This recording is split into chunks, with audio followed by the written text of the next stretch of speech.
I'm Claire, they, them. I am going to be presenting today on gender. I am part of the Resistance Lab at Lehigh University. I'm going to try to be brief.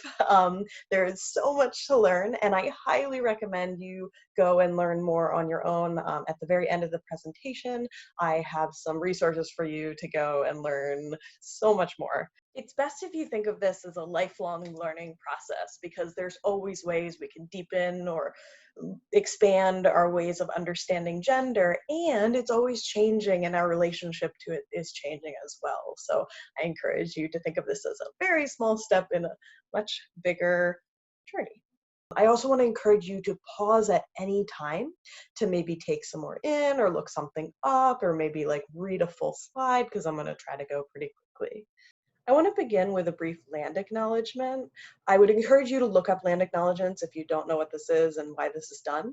This presentation was written on stolen Lenape land. I honor the Indigenous, queer, and two-spirit voices, acknowledged and unacknowledged, recorded and unrecorded, that have spoken out and fought for us all under the layers of oppression. Colonization is especially important here because gender is often viewed through a binary Western lens, and there are many cultures that do not do this or did not do this before colonization. So if you have a minute, I'd love for you to hit pause and get out a piece of paper and write what you think of when you think about gender and what that means.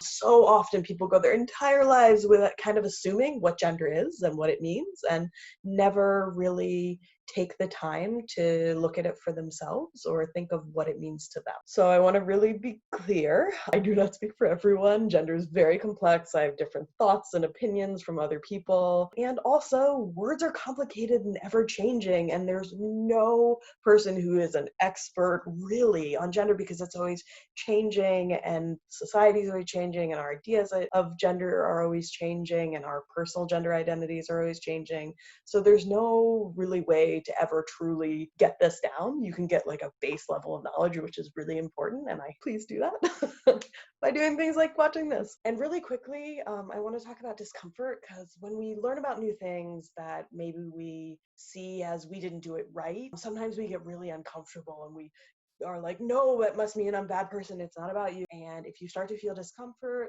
take a minute to sit with it and figure out why you're feeling that and what it might mean, and if it's really about the subject or if it's about something you're feeling. So, gender. So this is going to be a crash course, but the most important part is it is a social construct. That means it's something we have made up to sort of understand our world or categorize, or because it's the way our society is built. It is not based in any objective truth. It's subjective, and it only exists because everyone agrees it exists. It's just because people have decided that this is all something they're going to use to refer to something else. And that sometimes is out of date, it's sometimes biased, it's sometimes based on one culture but brought to another culture. And there's a lot wrapped up in what a social construct is, and gender is one of our biggest social constructs. So this is what the gender spectrum is. So there's binary gender, which is man and woman, and that is kind of how society is made. However, we've started to maybe accept that there's something in the middle, and one of the models of this is you have men and women and you have androgyny, and that's this top model. But I would encourage you to think of it as something more complicated, like a constellation where you can be anywhere on it, and it doesn't mean if you're in the middle you're automatically androgynous. I'm in the middle and I'm not. So what am I talking about? So the first thing is, please do not conflate gender and sexuality. So when I say don't conflate gender and sexuality, it's just to be clear that these are two separate constructs. And sometimes people get a little bit confused because they are connected, but they are separate things. So you can have a straight trans woman or a queer cis person. But both of those identities are based on binary gender, and that's where people get a little bit confused because a lot of sexuality we define by binary gender. Like if you are gay, you like, or a homosexual, it's based in the binary still. So someone like me who's non-binary, can I be straight? I don't I don't think so.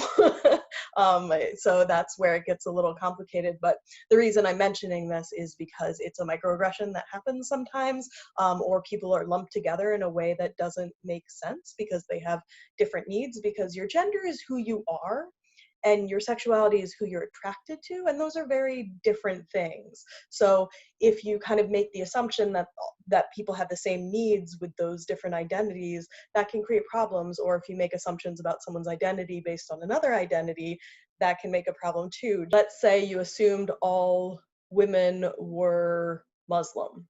That wouldn't really work. So that's kind of an odd seeming example, but that's what happens when you conflate identities. They're very different things and you can't make that assumption. So aspects of gender are, and this is why gender is so complicated, it's gender expression. That's kind of your outward. Your sex assigned as birth, that's what a doctor said you were when you were born, and they're only given binary options in almost every place in the world. Gender identity is what you feel inside. Gender experience is kind of what it feels like in the world to go as your gender. Gender roles and expectations are things that society tells us we have to do or are supposed to do with our gender. Fluidity is how fixed or permanent our gender is and how much it fluctuates from day to day, hour to hour, even minute to minute. If you really spend time experiencing your gender, you might realize you actually feel differently at different times. Felt sense is sort of that like thing you can't describe, that is just like your gut feeling, I guess. External evaluations are how other people see your gender. Gender performativity is kind of like how you not only express your gender but enact it. So there's a cool interactive map that you can go to here to learn more about specific gender identities, and I'm going to move on quick, but anytime you can pause and look at the thing. So there's this great little webcomic that I feel like really helps people kind of start to question why they think a certain way. And the situation before this panel I'm going to show you is that this alien has come to Earth and meets this cis man, and the cis man, like pretty much the first thing the cis man wants to know is, are you a boy or girl? The alien's like, what are you talking about? And he's like, no, listen, are you a boy or a girl? So the alien says, I don't have a gender. I mean, scientifically, we'd have thousands. But it's impossible to tell. Some of us can bear children more easily than others. Some of us are created with more muscle mass. Our sexual organs vary in size and effectiveness. Some of us have more estrogen, and while some of us have more testosterone. Mental and behavior characteristics are reflected from those levels as well as from life experiences, making it impossible to see it in such simple terms. Each of us individuals is their own unique gender. Is that not exactly how humans work? And I think it's a very poignant example. And this doesn't mention expression, genetics, brain chemistry, performativity, gender roles, and a lot of the other things I mentioned on the previous slide. I also want to point out that this specific webcomic is actually talking more about what a lot of people refer to as biological sex, which has to do with your physical self. And I want to be clear that that doesn't always have to do with someone's gender at all. It can have nothing to do with someone's gender and gender identity, or it can have a lot to do with it. However, using that as the way that you define someone's gender is a super big problem. And I wanted to show this comic because it shows that even sex and this idea of biological sex is actually a construct. Like, how many of you actually have had your DNA tested and know your XY or know your XX, as opposed to there's people who are XXY, and there's other variations like that that actually would be part of your biological sex or your internal anatomy that you haven't actually looked at because you can't look inside yourself very easily. So these are some things to consider when you're considering what you're even talking about, because a lot of times people are like, whoa, no, I'm talking about biological sex, but actually that's a construct too. So I think this breaks down even that construct, so that shows that gender, which is an even bigger construct that has much more aspects that go into it, is even more complex. So to just say it's this or this is not work really well. So how many people? So this is just how many people identify as transgender in the US, which is 1 to 1.4 million. And this is known to be a low estimate because not everyone is safe enough to be their authentic gender, and be honest on the surveys. They're very real fears. And being intersex is as common as being as redhead. So now I'm actually going to talk about being intersex. I'm not intersex, so I will primarily be presenting other people's words and thoughts. And we have a handout that we have put on our website for you to go look at. So really quickly, it should have an entire field dedicated to the subject, and there's no way I'm going to cover it all, and please go learn more. It is an experience or identity that's often glossed over and marginalized, even in the gender diverse community. So it's something important that I really wanted to name. It can, but doesn't have to be a gender identity. So that's where this is complicated. So people who are intersex can identify as cisgendered, transgender, or neither. At this point, I'm going to take you to our website because some of these terms I might be using you might not have heard of before. And it's something that we have handouts for on our website because this presentation couldn't be too long. So here is our website. This is the Resistance Lab's website, and here you'll find Gender 101. And on here, we put a bunch of our handouts. So here we have gender identities. So some of these gender identities like cis I've been mentioning, and trans, and this will help you kind of understand what some of these gender identities are. They are many, many, many, many more than this, but these are kind of some of the most common ones that people will use or refer to. We also have this, which is an introduction to intersex, and it has a lot more places that you can, some of the things you can learn, and then it has more places to learn more because even this is incredibly limited. And also there is a pronoun chart, kind of some suggestions and tools and resources, and an intersectionality section, which is incredibly important. This is more of a full land acknowledgement and where you can find information about each of these intersecting identities with gender, because it's incredibly important to recognize that gender doesn't exist in a vacuum and all of your other identities also affect your gender identity. And we spent a while taking a look at these, and there's also more. So hopefully those are going to help. So back to intersex. So intersex is a categorization that has to do with your biology. When you are born, doctors are told they only have two options. They have male or female, and they have to check a box. However, not everyone's genitals are the same. There's a huge range you can have. So if your genitals are somewhere between there, doctors aren't totally sure what to do. And there's this really upsetting history of how this all came about, but doctors were told mistakenly that they have to do what is called corrective surgery early on, which is not true or accurate, to make sure that this infant is determined to be male or female. There are a few places that are combating this practice and recognizing that it's horrifying and that we're not recognizing the complexity of human bodies and experiences, but I highly recommend, again, to go read about this. And that's not all that intersex is. Intersex is also your hormones, your internal anatomy, and your lived experience, and it can be a gender identity. A lot of times people don't even realize or learn that they're intersex until much later in life. They might have XXY chromosomes or that sort of thing, which is also intersex. So sex is complex, and you can read over these things. And this is a different definition here than on that gender identity handout on our website. I highly recommend you go and read that, just to point out how complex this is. So gender identities, again, go to the website because we couldn't do all of it. And if you have questions, please let us know. And intersectionality is also important. Please go look at that handout. And now I'm going to talk about some general suggestions overall for what to do about gender besides educating yourself. So first, the really, really important thing is people have the right to define and change their own gender identities as rarely and often as they want. That is no one else's decision but that person. That is no one else's experience but that person. If someone decides to a gender identity private or not private,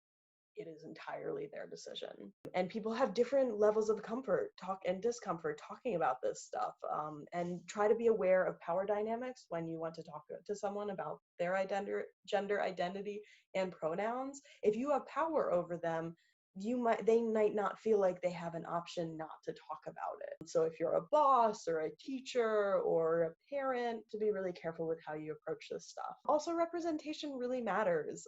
Think about what you're saying and why you're saying it, and if you're using images and if you're using words, and if you're representing someone, or if you're ignoring and pretending that it doesn't exist because it makes you uncomfortable, or you don't want to acknowledge it, or it's a little hard, or it maybe makes things a little bit more difficult. Really deconstruct that.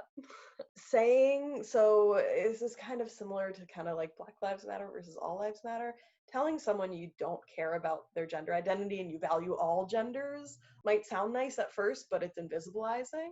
Just validate their gender identity, meaning in supportive and learn more on your own, or if they have made it clear that they're comfortable, you can ask more. Unfortunately, something that we need to recognize is safety. In our world, it is not safe to be trans or non-binary, or any form of gender diverse, and this varies a lot depending on where you are. Identify yourself as an ally openly. One really easy way to do this is to say your pronouns whenever you introduce yourself, no matter what circle you're in. Know that you might have to explain why you said your pronouns, but this is part of your work as an ally. And that means that someone who has a diverse gender identity, if you're cisgendered, doesn't have to explain it, and it's a huge relief. So be aware if you're around someone who might be in danger, if you're asking them in public about their gender identity, or if you're asking them in front of a boss or family member or any of those places, or if you're in a conservative place, or if you're around conservative people. That's really important to recognize for safety. And this comes into play a lot of places, including like work, but also like bathrooms and that sort of thing. So this is really important. You have to how to avoid outing people. Outing people is similar to sexuality, where you're telling everyone what their gender identity is. So consider asking someone if you have noticed that maybe they don't always say their gender identity or that sort of thing, asking them if there's any places or people which you shouldn't say it around or use their pronouns. Be sure that you're validating their pronouns and gender identity and telling them that you accept it, but also simultaneously making sure that you aren't outing them when they're not safe. So another aspect of this is think about, and this is from a really great zine, so think about when you out someone, or like be like, this is my trans friend, I'm so cool. Where is that coming from? Is that okay thing to do? And I think that's something that a lot of people do, sometimes out of sheer excitement, because like, oh my gosh, I have a friend who's like this cool new thing, and that's amazing. And sometimes we do it to like seem edgy or seem whatever, and that's potentially problematic. So pronouns, I'm going to talk a little bit about pronouns. Please go look at that pronoun chart. Always ask about pronouns. Just don't assume. You don't have to assume. Just because someone looks cisgender doesn't mean they are. Anyone who is gender diverse, they don't owe you androgynous. So there's lots of ways to ask about pronouns, and I wanted to give some specific examples so that you could know some of the ways. You're not like, okay, but how? So I use they, them pronouns. What pronouns do you use? Or, sorry, I forgot to ask. I use they, them pronouns. How about you? That's kind of later. And then this is like way later, like if you haven't seen someone in a while, and you could just say, can you remind me what pronouns you use? Or even, have your pronouns changed? I just want to make sure I'm not referring to you incorrectly when I tell everyone how awesome it was to see you. And when you've made a mistake, immediately correct yourself. Avoid going into shame, justification, defense, and just correct yourself and move on. We get a lot of really wound up in this stuff because often we have complex feelings about gender and gender identities and what we did and if we harmed someone and that sort of thing. But the best thing to do is correct yourself, move on. If you feel that shame, defensiveness, everything, maybe take some time on your own to kind of sit with that and figure it out. Or if you don't know what you did, then you can look it up, or you can ask other allies. Just a quick note, please don't use preferred pronouns. That was kind of like the step that we did. That was not the best. It was like one step forward, two steps, whatever. And it's not a preference. Just use pronouns. Don't get into shame if you've done this. That's the thing. And practicing, just practice. You can use it with friends. So this is one that I really love. So if you find some lost keys and turn them into the lost and found, what do you say to the person at the lost and found? You say someone lost their keys. We use they, them naturally, and I think it's important to recognize that these aren't new things. So imagine how it might be a challenge for you to learn this pronoun, but imagine how hard it is for that person who has the pronoun, who has to learn, like, help everyone. It might be a challenge to learn a new pronoun, but do your best not to tell this to the person because they probably have to deal with it all the time, so they know how hard it is, and that doesn't help them feel validated or supported. If someone does use an incorrect pronoun with a friend or a colleague or something, take the initiative and gently correct the person. It can be simply as, let's say someone says, she went to the store. You could just say, they, and then they said, she went to the they. So the person being referred to does not have to carry this responsibility on their own. I also want to do a quick note that oppression is exhausting. There's microaggressions and emotional labor. And so be aware of the amount of labor you're asking your gender diverse community members to do. They're probably already tired from the day-to-day microaggressions and not so microaggressions. And sometimes we may be too tired to advocate for ourselves, but sometimes this is complicated and hard and it's tricky because you also don't want to speak over or speak for anyone in a marginalized community. So you can check in first, if at all possible. But if you know in your gut and you've learned and you know the thing, speak up. Because we all internalize oppression, and there's some places that even a member of the community may not know or realize. And as an ally, it is your responsibility to speak up. And it's also important to recognize that sometimes speaking up, you will make mistakes. So just be prepared to make that mistake and apologize and do better next time. It's better to make the mistakes and learn and grow and not put that labor on already oppressed individuals, rather than staying silent and maybe being right and not having to worry or stress or be uncomfortable. So I want to do some quick suggestions for researchers because this is something that comes up for people who are in academia. So there's a lot of research that shows that using binary gender is outdated and creates biased data, and then so many people base their media and policies on research. So it's really important that we get this right. And we can't measure what we refuse to acknowledge. And as scientists, our goal is to be accurate and be unbiased and be truly for the research. And what that means is you have to recognize when something is a construct that isn't a fact, such as gender. It really does determine so many policies, including policies for gender diverse people. So how do you categorize someone and still respect? So please do not use other as like woman, man, other, like ugh. It literally others people.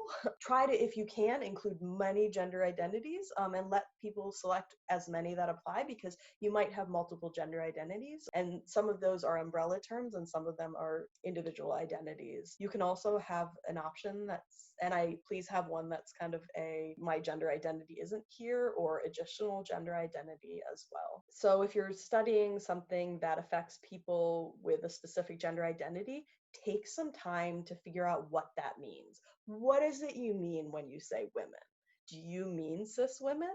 Or do you mean trans women? How would you handle this? Does it actually have to do with having a uterus? What about the trans men that have uterus? So what is it? Is it about the experience of having a uterus? Or is it actually like about something in a uterus? Or is it about being a woman? That's just one example of like, take some time to consider this. And if you're just doing it because it's easier, what does that mean for the future of research and gender and people who are not on the binary? Something also to consider is gender itself is not the problem. So the problem isn't people's individual gender identities, it's that as a culture, we're not being accepting of those identities. So the problem are cissexism and transphobia and making people's lives hard for being their authentic selves. And on this note, when we're doing research, people are giving us their time for the greater good of knowledge. Doesn't it make sense to respect their basic existence by including them in our demographic data? And also, if you're trying to be an accurate scientist and be truly unbiased, you want to get people's actual identities and get full data. Sometimes when I go to do a survey to the demographics and they don't have a gender identity that is mine, and there's no other option, sometimes I just stop and I quit at that point because it's too much emotional labor to think through that or deal with that. Other times I'll have to lie and put a gender identity that isn't mine. And what does that mean for your data? That's skewing your data because you're not giving me an option that is accurate. So I think that's something to really consider when you're doing this. It's not good science and it's dehumanizing. So it's hard for me to even understand why people do it anymore. So please don't. And being uncomfortable is okay. Try not to shut down. Be aware. When you meet someone, take a moment to consider if you need to ask them about it and learn more. And the most important part is listening. Listen to what people have to say, listen to books, listen to even Instagram. I know it's not listening, but it is listening. And speaking of which, you can hit pause now and look at all of these sites and spend a full day doing it, please. But these are some options for places to learn more. Genderspectrum.org is kind of a general talking it all. Transequality.org has amazing resources. The Gender book is fantastic. You can buy a physical copy, but they also have a free ebook. Interact Advocates is about intersex individuals. Genderqueer Ideas, genderqueer and non-binary identities, and about that. And then I wanted to throw in an Instagram and a book. So Beyond the Gender Binary is a book, and it is written by this individual that I have the handle for, and then also blacktrans.org. And at this point, please let us know if you have any questions. Thank you. Have a good day.